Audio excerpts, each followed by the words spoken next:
as it did come out first, being that it was from the year we're born, 1984. Which is a great year, Just by the way.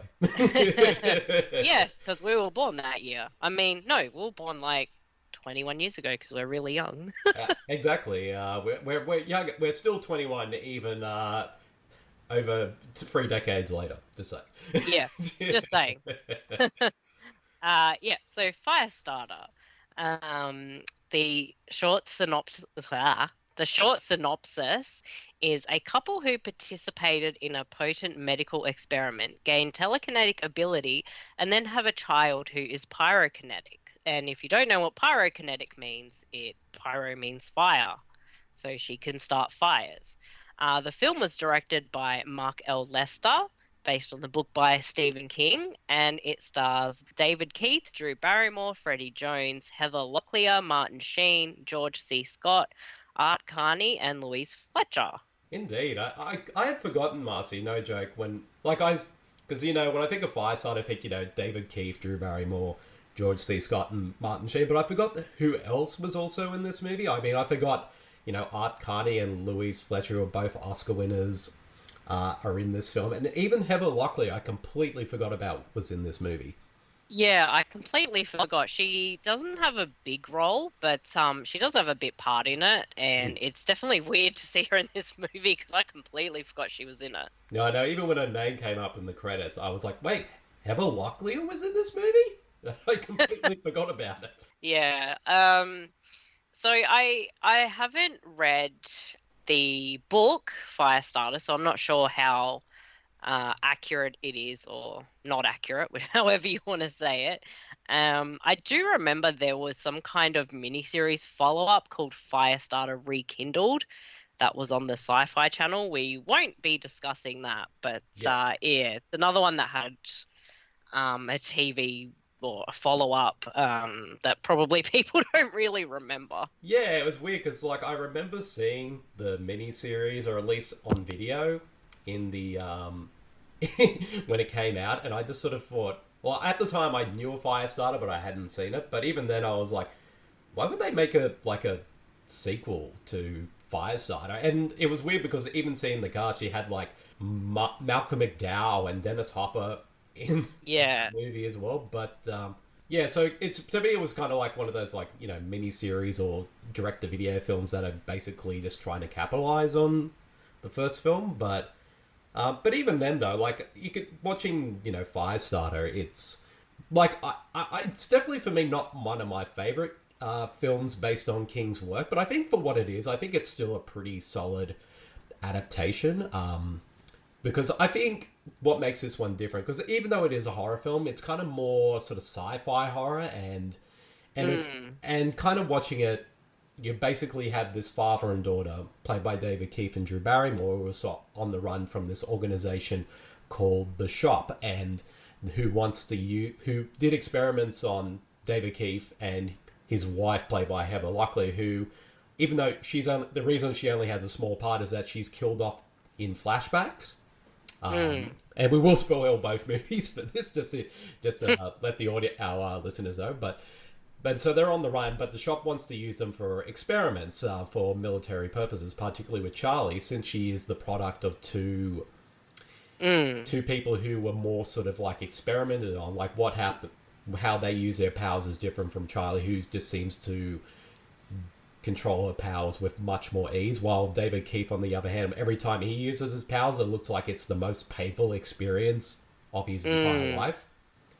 And it's just pretty much, at the end of the day, it's kind of, to me, it's a story about a father and his daughter and their sort of relationship with each other. And we talked about this in the previous King Zone episodes, how Stephen King finds something we can all relate to, whether it's a personal experience or relationship with someone that we know, and uses that as the basis to tell this much kind of more complex or terrifying story. And I think, and he does that, and at least this film, I mean, I haven't read the book either, so I can't really say how it compares, but at least in terms of the film, I think the father-daughter relationship is the heart of the film.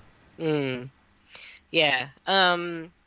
It definitely is a movie about a father and daughter, just with all these other elements thrown into it. Mm. And it kind of, sorry for all the umming, just trying Oh, to gather my thoughts. wait. Uh, yeah, so it kind of, in a way, goes a little bit hand in hand with Kerry with the abilities, Yeah. and that they do have some sinister consequences, as you see as the movie goes along. But one of the interesting things I liked with the movie is how Andy and Vicky, which is David Keith and Heather Locklear, they meet while participating in this experiment, and they get their telepathic abilities, Abilities. whatever you want to call it. Yeah. And they sort of fall in love, and then the child that they have ends up having pyrokinetic, which is a different ability. So it's kind of mutating in a way. But it's interesting to see them, or rather, you more see Andy use his abilities. And it's sort of, when he uses it, it gives him nosebleeds, which are meant to kind of be minor hemorrhages, I think. Yeah. So the abilities do come with the downside, but we see that this doesn't happen with Charlie, who's Drew Barrymore in the movie. So these kinds of things are interesting, and obviously, when people have these kind of powers, like, it's very obvious that the government wants to, use these abilities for a weapon. Mm. And this is something that Andy doesn't want to happen to his daughter. So these two have been on the run, trying to avoid them. And then during the course of the film, they obviously get captured, and the movie takes a bit of a different, I guess it's got a bit of a different feel to it, where father and daughter are now separated and more sort of experiments happen, which really gives us a lot more screen time from Charlie Sheen and George C. Scott, where George C. Scott's character kind of does this sort of role where he wants to trick Charlie into trusting him, and he obviously has his own what's the right word? His own Oh, intentions yeah, with yeah. her. Or ulterior Um, motives. Yeah. yeah. So there's also that. So there's a little bit going on. So it's sort of changes tune about halfway through. So it's kind of like them on the run and then them captured and what's going to happen. Um, and yeah, I hadn't seen this movie for a while, and I really didn't remember much of anything with the movie. So yeah, it was almost like watching it for the first time.